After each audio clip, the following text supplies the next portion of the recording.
Well, we've officially spent our last night on the Alcan. We're about a mile from the turnoff to head south on the Cassiar Highway. This will be the first time Winnie has driven significantly south all summer, and we're excited.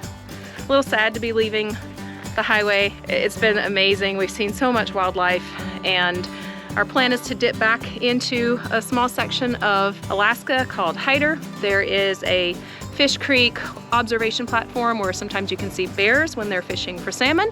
So we are determined to see a bear in Alaska without spending $1,200 a person. So here's hoping it works.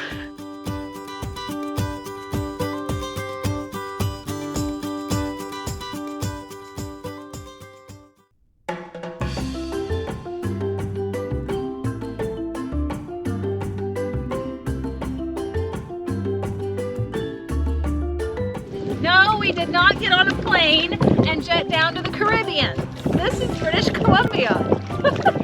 The water is amazing. It's called Boya Lake, and boy oh boy, it was worth stopping.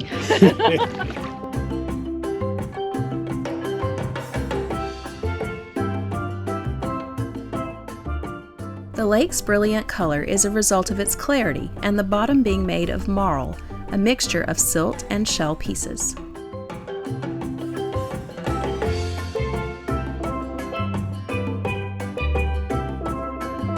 We just can't get over this water, especially when the sun is shining on it.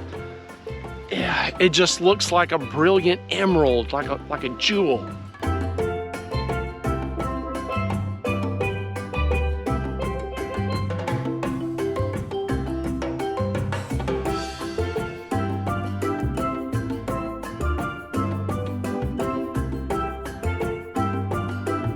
It may look like the Caribbean, but it doesn't feel like the Caribbean. Oh, mess. That's cool.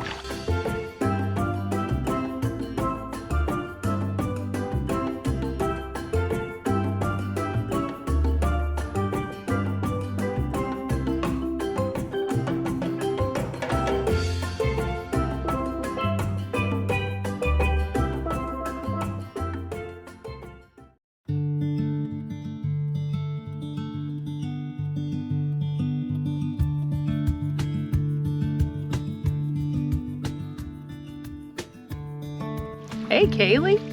Hi, What are we doing? I'm paddling the boat. Nice, on this gorgeous lake. We got out here about 8:30 this morning. There's nobody on the water. It's super, super calm. Sun isn't quite out yet, so we're not really seeing the brilliant color that we saw yesterday, but it's still absolutely gorgeous. Fish. It's so quiet. Don't do that.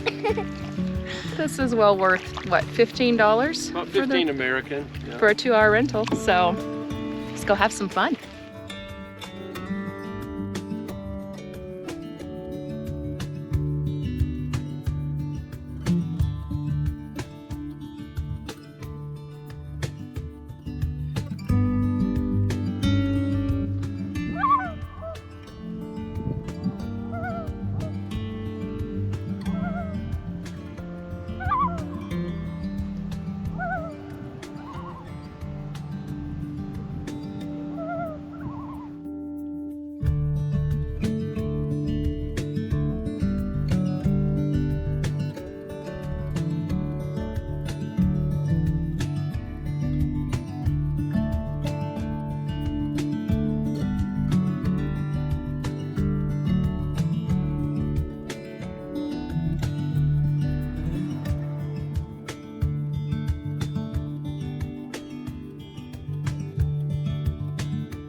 Since Boya Lake is a provincial park, drone use is not permitted. However, there are similar lakes nearby where we were able to capture the magical colors from above.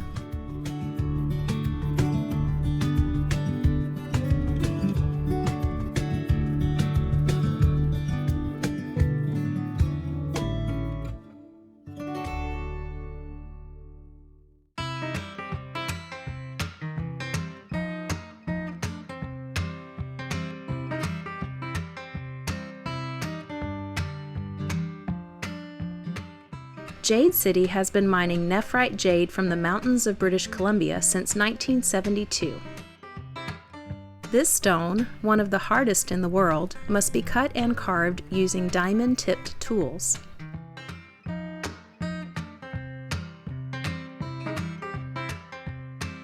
In its natural form, the color of the stone is dull. But when wet or polished, the characteristic jade green color is revealed.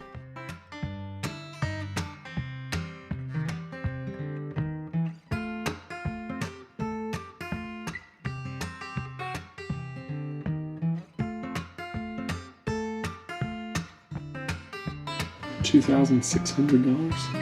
That's a lot of money.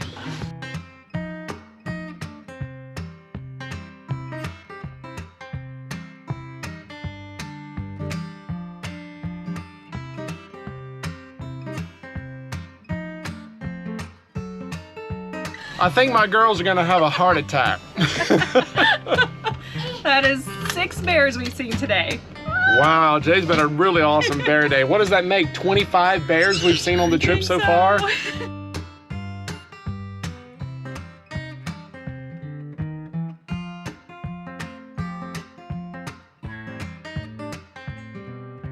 I'm not very happy right now. Why not? You wanna know why I'm not happy?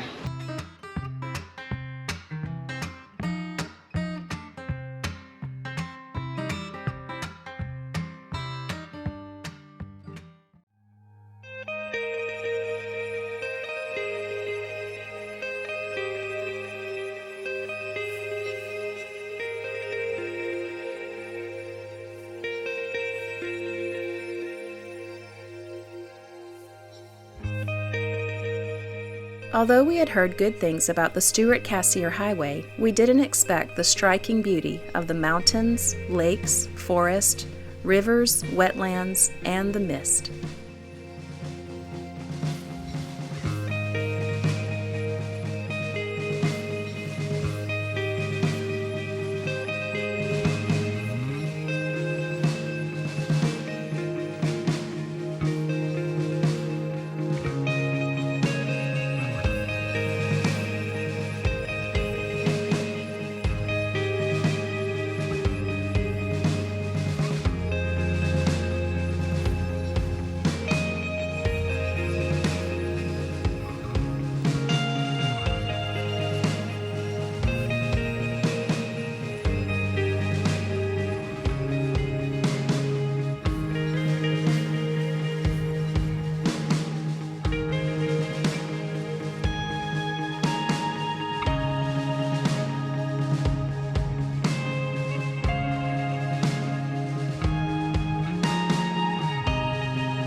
We just drove from Mesiadin Lake through the mountains to get to Stewart.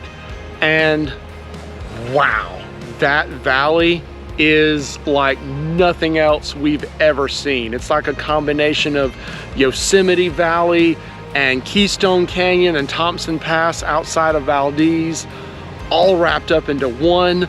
Waterfalls like we've never seen. Huge waterfalls, hundreds of feet high. Some of them got to be 1,000 feet tall, one after another, literally dozens if not hundreds of waterfalls. The problem with the road is there are very few places where you can stop. They have almost no pullouts, and there are lots of logging trucks. Logging is a big industry around Stewart, so you gotta go fast, and we really didn't want to.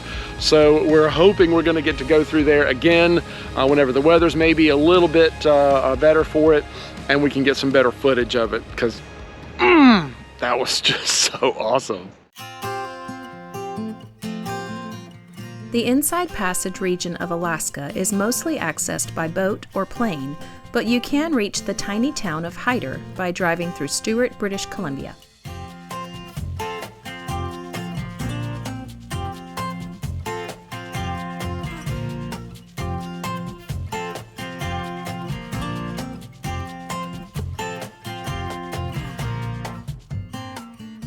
Our first stop was at a local gift shop that had lots of quirky Alaskan souvenirs. But we were really there for only one thing: fudge.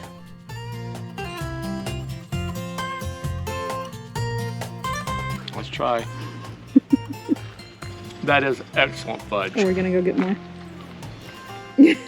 My waistline says no, but my tongue says yes. We just found a little road to nowhere in Hyder, and we found the port of Hyder. It's so this is the fjord, and there is the port. So if you want to get in your boat and head to Hyder, you've got somewhere to land, somewhere to dock. Wow, what an experience. Boy. We were having fun in Hyder, even at the dump station.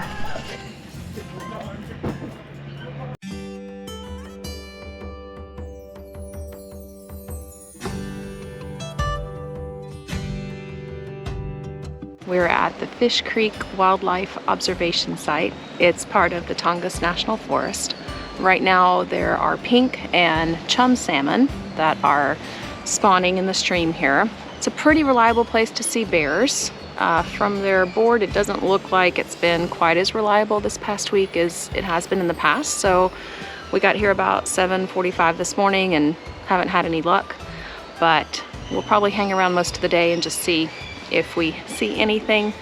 We've seen a ton of bears on this trip, over 30, which is awesome. But they've all been from the RV. And so I'd really love to just be able to sit down and just watch a bear fish for salmon. That's just something I would love to see. But if it doesn't happen, it's okay. After traveling thousands of miles to return to the place where they hatched, the salmon arrive at Fish Creek in late summer to spawn. The females dig a shallow nest and lay between 1,200 and 1,900 eggs, which are then fertilized by the males. She defends her nest from predators until she dies about 2 weeks later, completing the amazing life cycle of the salmon.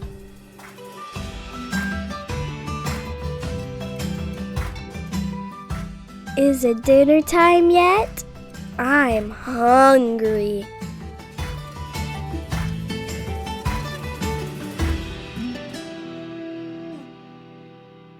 Look at how big that is. Can you imagine this at your face? It's about as wide as your head. Yeah. Although we didn't see any bears, we enjoyed spending one last night in Alaska.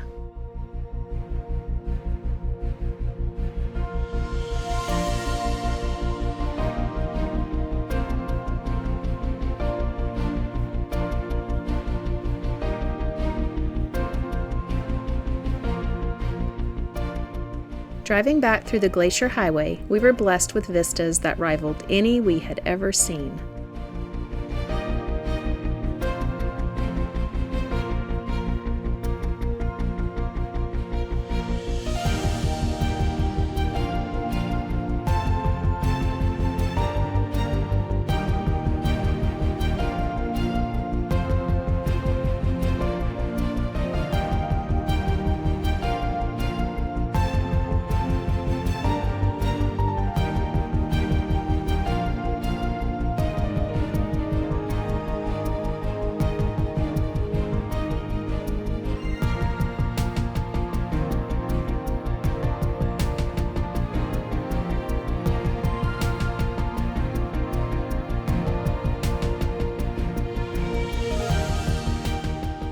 Our time in Alaska is now over, but we're taking home memories that will last forever.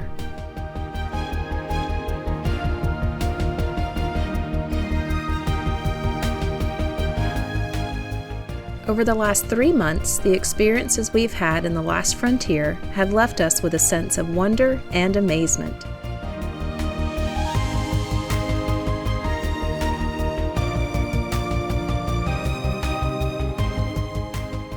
As Kaylee says, if I could do it over, I would do every single thing all over again, even the little things.